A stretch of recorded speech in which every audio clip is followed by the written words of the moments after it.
Hey, I'm Jen, and I love horror movies. I'm Mikey. I'm dead inside, and I also love horror movies. And we really like to torture our friend Todd because he hates horror movies. That I do. And that's why they call me the horror virgin. That's the only reason we call him that. That's no other reasons at all. None at all. Whatever. So every week we take him through the encyclopedia of horror, the good, the bad, the ridiculously Jack Frosts. And then we make fun of it more or less. Or explain its deceptive feminism. Oh. Yeah, exactly. That's what I do. That's my thing. And I'm the funny one. Our episodes drop on Monday, so check us out.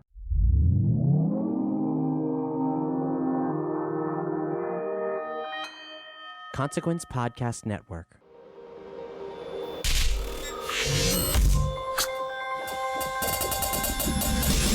Hey, welcome to another edition of Kyle Meredith with the interview series presented by WFPK at WFPK.org, Consequence of Sound, and the Consequence Podcast Network. Thanks to all the subscribers for, first for all the comments. Thank you to everybody who chimes in, whether it's, listening on YouTube or any of the various podcasting places where you can leave comments on there. I always appreciate that. If you can give the series a review, let other people know what they're missing out. And especially if you can give the series a rating, that's always a huge help. So thank you, and I appreciate all of that.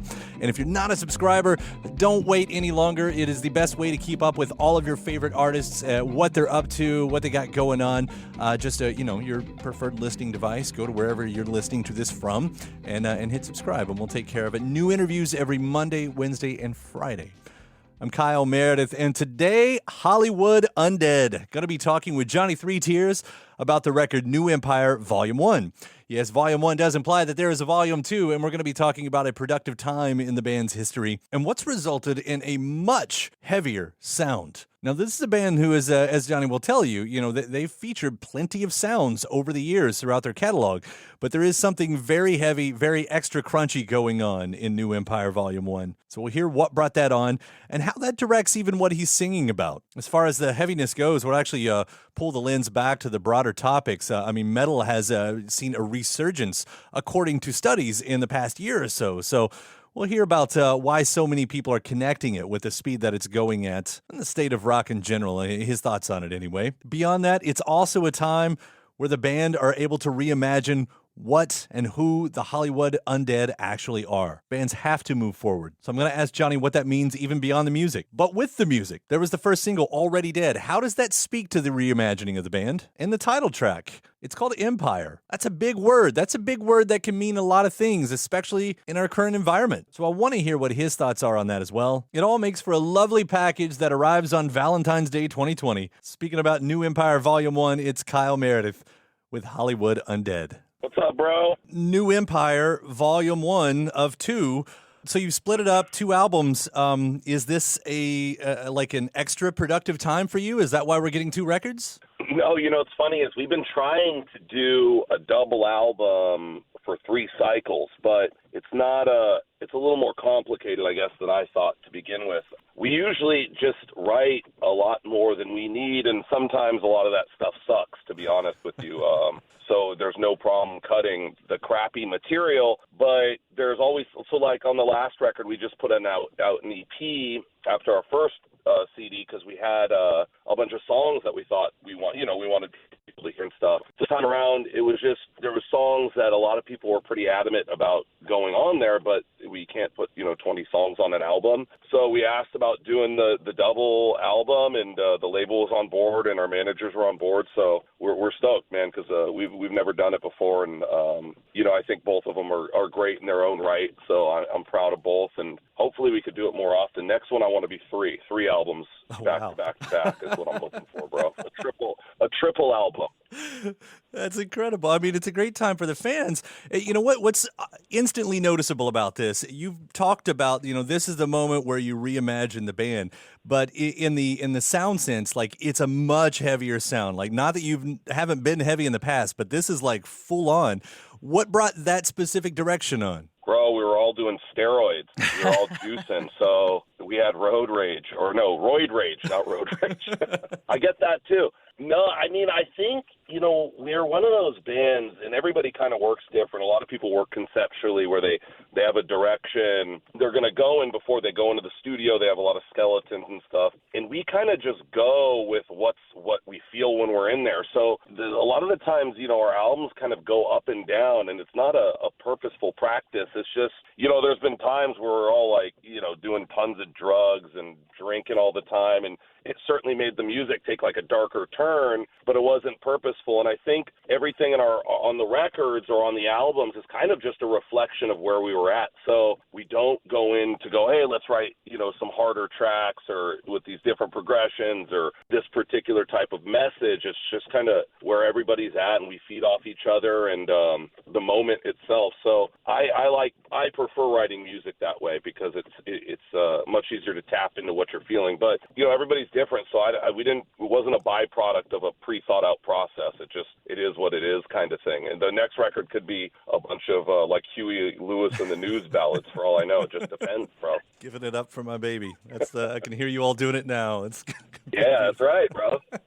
So with it can happen. Yeah, so when you develop a sound like this, though, do you think that directs or redirects like what you'll be singing about? Like if it's a heavier record, does that kind of change how you would approach lyrics? No, well, obviously, if you're going to write like a heavy song progression-wise, you're probably not going to, sing "Here Come the Sun" type lyrics or something like along that line. But I've always loved the contradiction in music. Nine Inch Nails did this to perfection to me, where they'd have these really like circus-y type sounds, and like it was almost like if you stripped the lyrics or the vocal quality, you'd think you were watching like a movie or something, but then he counterimposed it with really, really dark stuff. And I love that.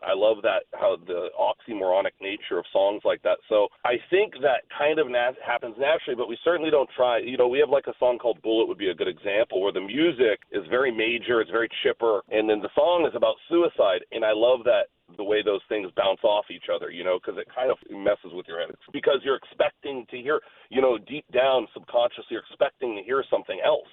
And so when you hit someone with something that has nothing to do with the sound of the music itself, I've always loved that. That's something that always, at least I enjoyed. So we'll do that. So I don't think the musical qualities predict what the song will be about. Although if a song is very heavy, you're typically going to lean in that direction because your testosterone levels go up, bro, and you just want to rage. So there are those levels, and the testosterone levels were from injections, not just natural, bro, like I covered earlier in the interview. No, I'm just kidding. So I think it does affect what you're saying. There's no doubt about it, but I certainly don't think it's conscientious. Well, I will say it seems like perfect timing, though, because I do remember an article last year, a study to whatever degree, saying that metal was once again finally the fastest growing formats in the country for whatever reason. It's a sort of broad topic question here, but I don't know if you have any thoughts on it, like why now? Maybe this, you know what, I really am. I'm asking an obvious question.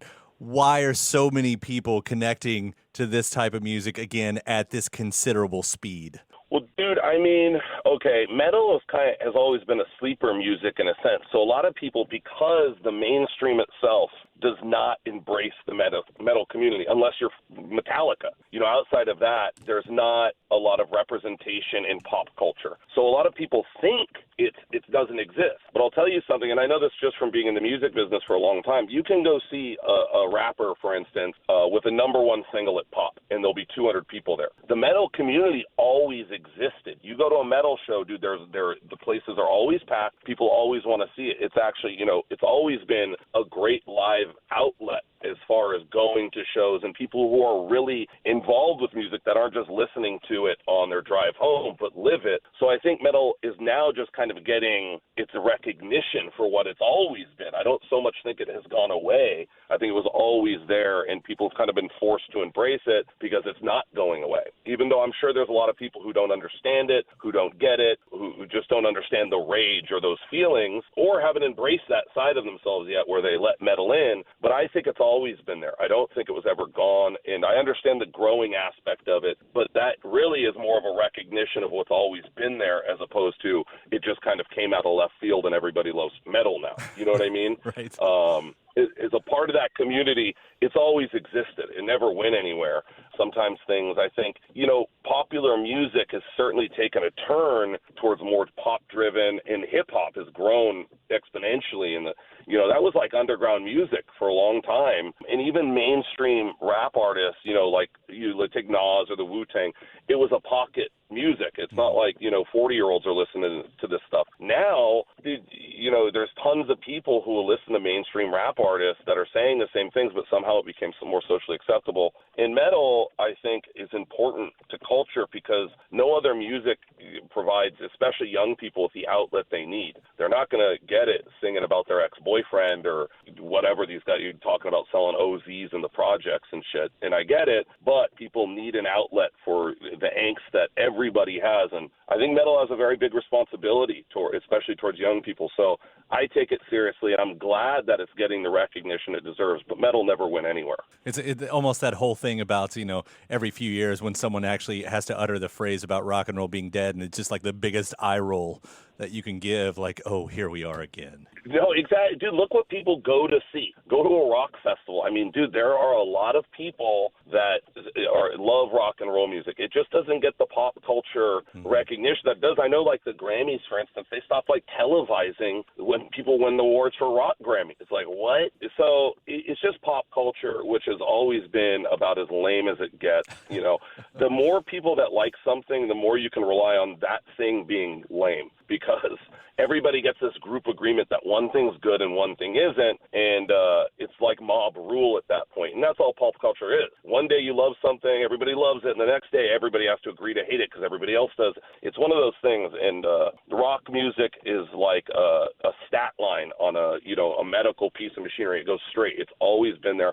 And the wavelength that goes up and down is what people think. So they meet at some point, but I don't think metal went anywhere. I think the popular culture or the thought process behind what's cool and what isn't moves around so much that they kind of forget that metal exists. But metal's always been there. That's that straight arrow that we're all on, obviously. Well, let me turn it back to this album and to the band and everything, because, again, when we talk about all of this, I think one of the quotes, maybe it was from the press release or whatever, but you say this is a great moment to reimagine what the Hollywood Undead can be, which makes sense because bands have to move forward. I wonder if that goes beyond the music, too. I've read about you guys kind of losing the masks somewhat. I mean, what else does this mean for you about reimagining the band? Well, from my perspective, obviously, as a band member, I don't think, regular people think about this, but, you want the band to stay interesting for the band. And I think a lot of bands change what they're doing because if not, they're going to become, miserable in their own expression. So a lot of the times fans, some fans jump on board, some jump off. One of the most common things I hear from fans is, hey, why don't you write a record like blah, blah, blah record that we wrote, 8 years ago or whatever. And it's like, the funny thing is they don't even realize it, but if we did that, all they'd complain about is that it's the same as this other record. Right. So, the demand is kind of nuts. It's like they don't want you to do too much different. They don't want you to do the same thing, and you're kind of left. So my opinion on, I've had bands that have changed styles, and I go, hey, this isn't my thing, but I never invalidate what they're doing because, dude, the band might not exist if they do the same thing over and over because, you got to go play 200 shows a year, and you got to love what you do because if you don't believe in your music, I can almost assure you that no one else will. So I think it's important for bands to have that freedom to move forward. Take it or leave it. Obviously, that's up to the listener. You certainly aren't. You're not going to be reprimanded for not liking something we do. People tell us some of our stuff sucks all the time. I hear it regularly at our own meet and greets. Hey, I really don't like this record. Wow. It's like, okay, like it doesn't insult me. We've written plenty of songs that I think are horrible, so I'm not going to even side with myself. I'm like, yeah, it could have been better, but these are all like units of time, and in moments you think things are great, and then 2 years later you might go, oh, we could have done that better. And it's one of those things. Music is trial by fire, dude. It's one of those things where you're given like 30 days to create something with very little time to think about what you're doing. It's all instinct and it's all emotion. So as your emotions change, as your instinct changes, so will that music. And it's just one of those things. But I think if people like music, they should certainly, you don't have to listen to something. You certainly shouldn't lambast people for trying new things and trying to keep things interesting. You know, I know a lot of people think that way, you know, especially with our band, because we experiment so much. People call, you know, they don't like what we do because it's all over the place, or we can't be like boxed in with something. But isn't that the whole purpose of music? Is like, dude, we have so many of these different things available to us. It's like living with one arm tied behind your back. Like, I feel bad for a lot of metal bands. You have to write metal. You don't have a choice. You can't go write a pop song. Hollywood Undead has always kind of bounced between pop and rap and, you know, straight hip-hop stuff to rock stuff. And so that might have held us back in certain ways. But at least I know, like, we can go in the studio and literally there's a no answer to anything. We'll play a banjo, you know, we'll put harmonica, he claps this, that. It doesn't matter what we do. And then we could play super heavy D stuff. So that's one of the reasons I like being in the band that I'm in, is the horizon's kind of open. And some people like it, some people don't. But at least we believe in what we do, which is really actually at the end of the day the most important factor. Does a song like Already Dead speak to that? I mean, multiple meanings within songs in different contexts, I understand. But is there a part of that song that sort of speaks to, you know, basically all that you're saying right there? Yeah, I mean, you got to kill something to make it grow again.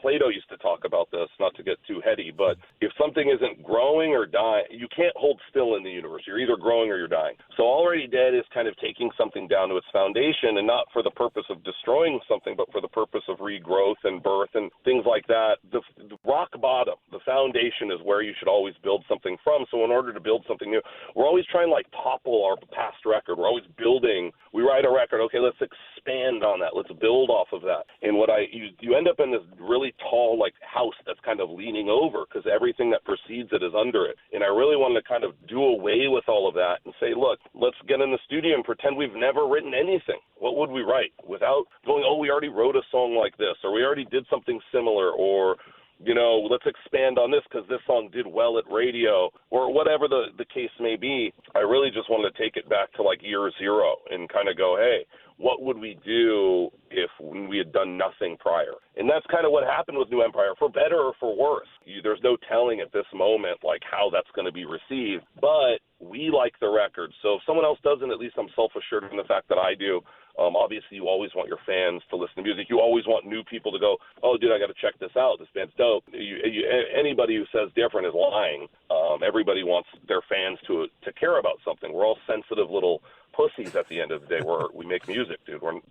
So I don't like hearing that something sucks, but it comes with the territory. You can't make something for everybody. So we kind of just, like I said, we went back to year zero, ground zero, and said, okay, what would we do now if Five didn't exist, if Swan Songs didn't exist, if American Tragedy didn't exist? And that's what we came up with. And hopefully people like it. And if they don't, I understand. No hard feelings. Well, you mentioned, the album title there, and I definitely want to hit on that word, the title track. I mean, there are certain words, when used in certain points of history, they take on a bigger context.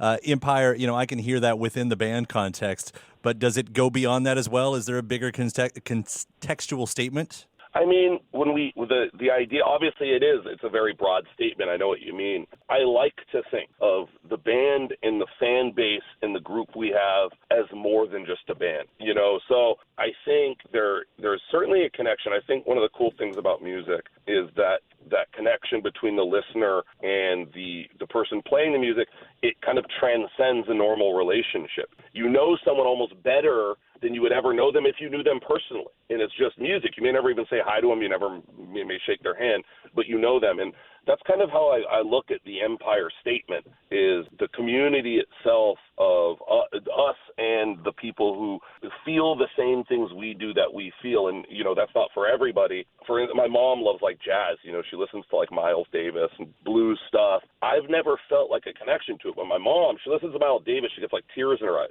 I think it's beautiful because she feels whatever Miles was playing at that moment. I always felt that with like the Deftones. You know what I mean? That always just like hit home for me. But the musical community and people who allow themselves to be affected by it, and the people who are out there trying to cause that effect, I look at it as a subculture, as a group in itself, where you could dislike someone there. It transcends likes and dislikes. It transcends the politics or the temporary changes in the world, music has always been there, and I kind of consider that kind of part of that empire statement. Music has always been there. It's carried people through the darkest times. I don't know of anything else outside of music that has played such a part in humanity's progression. And I honestly think without it, the world's fucking crazy as is. Imagine without music. I mean, I don't even know if we'd still exist. I think it's the only thing that soothes the soul in the sense that it does. So I never looked at music as something, like I said, I listen to on my drive to work. I live it. And it's like, honestly, without a guitar and those things, I might be nuts. I don't know what the hell would happen to me. And a lot of people feel the same way about listening to it. What would you do without these songs to carry you through the harder parts of life? And I just look at it as so much more important. And a lot of people just look at it as some kind of passing thing. And it's like, dude, I think music deserves all the respect in the world as the highest form of art, in my opinion, just because the effect it has on people. So that all goes into that empire thing and the more broad view of music and its effect on humanity. I don't think there's anything more important than that happening as far as moving people forward and soothing the soul, or whatever you want to call it. Man, and now it makes so much sense that it's being released on Valentine's Day. I don't know if that's a coincidence, but now it's perfect. Dude, I just wanted to make sure I wasn't home with my wife, and I knew if we released the record, I could get out of whatever we were going to do. Sorry, I've got an album release. I can't, no box of chocolates tonight. Yeah, babe, I'd love to go wait for 2 hours to eat some crappy dinner, but I'm sorry, we have to release an album, honey. Here's some flowers. I'll see you later. It's a hell of a record, Johnny Three Tears. It's a hell of a record, and it's been so much fun to listen to. Congratulations on this one. Seriously, thank you, man. I appreciate that. I really do appreciate it, man. I'm glad that you feel that way, and it's always heartening for us when someone who like you, who probably has to listen to a lot of music all the time, appreciates it. So it means the world to me, and I hope everybody likes it, man. Yeah, absolutely. I have a feeling they will, and hopefully we'll get to talk more about this when Volume 2 rolls around, whenever that is. Yeah, let's do round 2, bro. I got some other shit to say, bro. I'm all up for it. Sir, it was a pleasure talking to you. Thank you so much. Congratulations on New Empire Volume 1, and we'll see you out there. Thank you, man. I appreciate your time, bro. All right, take care. Take care, buddy. My thanks, Johnny Three Tears, Hollywood Undead. The new record is called New Empire, Volume 1. They've got a big UK tour with Papa Roach on the way as well. You can find those dates online. And thanks to you for checking out the episode. Always appreciate you making it to the end for the credits right here. Again, if you're not a subscriber, take that moment before you get out of here to subscribe to the series so we can deliver new episodes to you every Monday, Wednesday, and Friday with all of your favorite artists. Again, you can do that at Apple Podcasts or iTunes, YouTube, Stitcher, Podchaser, Acast, wherever you get your podcasts from. And if you're already a subscriber and you can give the series a review or a rating, those are always huge helps as well. Thank you so much for that. Afterwards, head to WFPK.org. That's where I do a show Monday through Friday at 6 p.m. Eastern, an hour full of song premieres, of music news, anniversary spins, bonus interviews. Again, that's WFPK.org.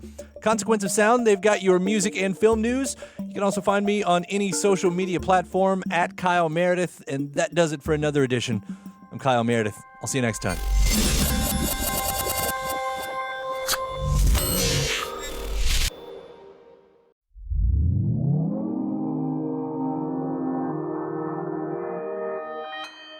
Consequence Podcast Network. It's easy to hear your favorite artist on WFPK from wherever you are. Listen on your smart speaker, live stream from our website at WFPK.org from Louisville Public Media.